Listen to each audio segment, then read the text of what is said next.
Tonight, new details emerging about who reported what and when during the manhunt for CEO murder suspect Luigi Mangione. Could the NYPD have tracked him down earlier? We have just learned, according to two sources familiar with the matter, that the FBI actually initiated a phone call with Mangione's mom, Kathleen, on the Sunday before his arrest, where she told them the suspect photo, quote, could be him. Now, let's look at the timeline here of how it all started. San Francisco police confirming that Mangione's mother filed this missing persons report for him that was back on November 18th, roughly 2 weeks before the shooting. UnitedHealthcare CEO Brian Thompson was gunned down on December 4th. That's when a manhunt for the suspect ensued. A San Francisco police officer saw the wanted poster for the suspect and felt that he had some similar characteristics to the missing persons report. So on December 5th, that officer alerted the FBI in San Francisco, raising a flag about Mangione. Now, the FBI on the West Coast then passing the information along to its office in New York, and the FBI in New York then giving the tip to the NYPD, which says it was one of hundreds of tips that they received. But it was not until days later that Mangione was caught in Altoona, Pennsylvania. Now, with the NYPD saying the day of his arrest that Luigi was off their radar entirely, even earlier that day. Some big questions looming at this hour. Could Luigi Mangione have been caught sooner? And what is the NYPD's vetting process when handling just a flood of tips? We speak with a former NYPD chief in just a moment. We are also going to hear from the CEO of UnitedHealthcare's parent company, releasing this op-ed in the New York Times, acknowledging the healthcare system is flawed. We got a lot to get to. NBC's Stephanie Gosk starts us off. Police say Luigi Mangione was on the run for 5 days after allegedly murdering UnitedHealthcare CEO Brian Thompson. The NYPD saying they didn't ID him until after his arrest. But tonight, two senior officials tell NBC News someone did think they recognized the face in that now infamous photo from a Manhattan hostel. A police officer in San Francisco made the connection to a missing person report filed by Mangione's mother in November and notified the FBI. It was one of hundreds of tips the NYPD says it received in the days following the murder, but it did not stand out to investigators because of its general nature, according to the officials. In the report, Mangione's mother said she last spoke to him on July 1st. On October 1st, a former classmate tells NBC News Mangione's cousin reached out to his high school classmates, mentioning he'd been missing for months and had suffered a back injury. Mangione is now locked up in a maximum custody Pennsylvania prison, while the NYPD says investigators are still trying to determine a possible motive. UnitedHealthcare says the 26-year-old was not covered by its health plan, but written pages found on Mangione mention the company by name, according to the NYPD. He does make mention that it is the fifth largest corporation in America, which would make it the largest healthcare organization in America, so that's possibly why he targeted that company, suggesting the murder was more ideological than personal. The shooting unleashed a torrent of criticism aimed at the health insurance industry, with concerns that it could turn into copycat violence.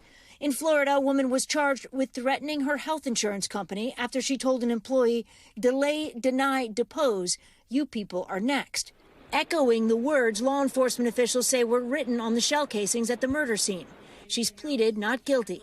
Wendell Potter is a former health insurance executive who left the business disenchanted. He now advocates for reforming the $1.4 trillion industry. The anger is not new. I saw it when I was in the industry. I think this was some kind of a catalyzing event that made people want to respond in some way and vent their anger. In an op-ed today, the CEO of United Group, the parent company of UnitedHealthcare, says his colleagues provide critical health services and are being barraged with threats, but also acknowledges the health system does not work as well as it should, adding, our mission is to help make it work better.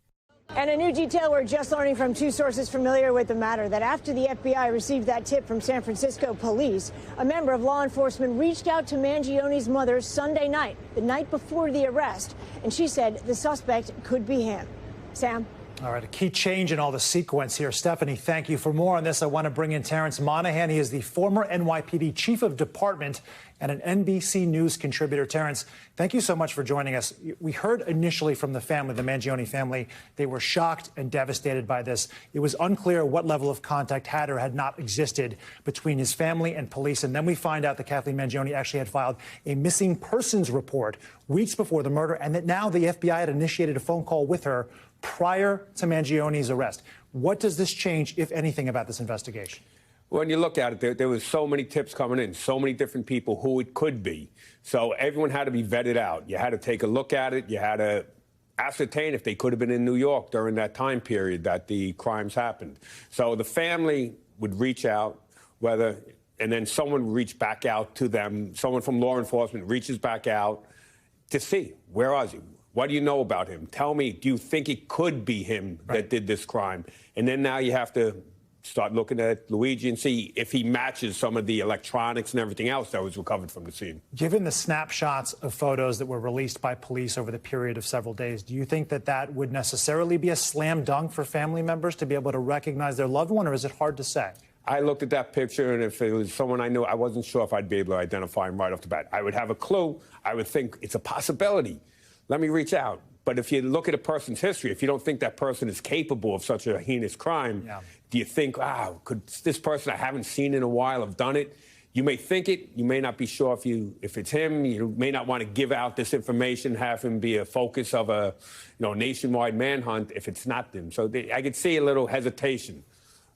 Tell me about this. You said it yourself, hundreds and hundreds of tips. How does the New York Police Department try to vet through all of these? If they're flagged by the FBI, but it's kind of vague in terms of the potential connection, how would police officers and investigators know to go to the top of the pile? This must be the guy or could be the guy. There is no top of the pile till you vet them. So you may have 50 different individuals that you're looking at. Now you take those individuals and you just get their alibi. Are they guaranteed to be out of New York during that time? So now you can quickly eliminate that group. Do you have a group that was in New York during that time? Well, let's see. Narrow that down and start working them. Once you get someone that may have been in New York, now you have a more intensive investigation on those individuals. But it's a lot of work, painstaking work, and we're talking over just a 5-day period with nationwide tips coming in. It's a laborious process. Hindsight is 20/20. Do you think that 5.5 days to actually apprehend their man indicates there was a good amount of communication and workflow between the FBI and the NYPD, or do you think things could have been done better? I think the communication was tremendous. If you take a look at where they were, from what I understand, between some of the investigations that were going on in New York, the electronics that had been recovered, work that was done, they were closing the gap on him soon. They were going to be able to identify him. If it wasn't for the Altoona, they would have had him shortly. This is an individual that shot someone and disappeared.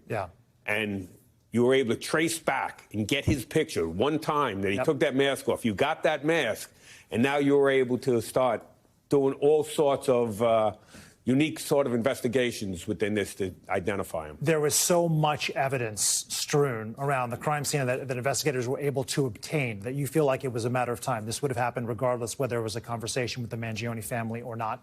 Absolutely. Techniques being utilized by the NYPD, the feds working together. They were able to track a lot more movements that haven't been released yet, knowing where he went, knowing certain things he did. And I'm sure within a couple of days they would have had an identification. Terence, lastly, do you know if his mom, Kathleen Mangione, is it your understanding she was interviewed, obviously, or spoke with the FBI beforehand? Has she been interviewed since?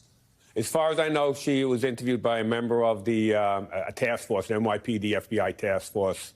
And as far as I know, she has not been interviewed yet by the PD. I believe she may have some lawyers involved. For sure. I have no doubt she does, and this investigation certainly is going to go on for a long time. Terence Monahan, formerly of the NYPD Chief of Department, thank you so much. We appreciate your time, sir. You got it. Thanks for watching. Stay updated about breaking news and top stories on the NBC News app or follow us on social media.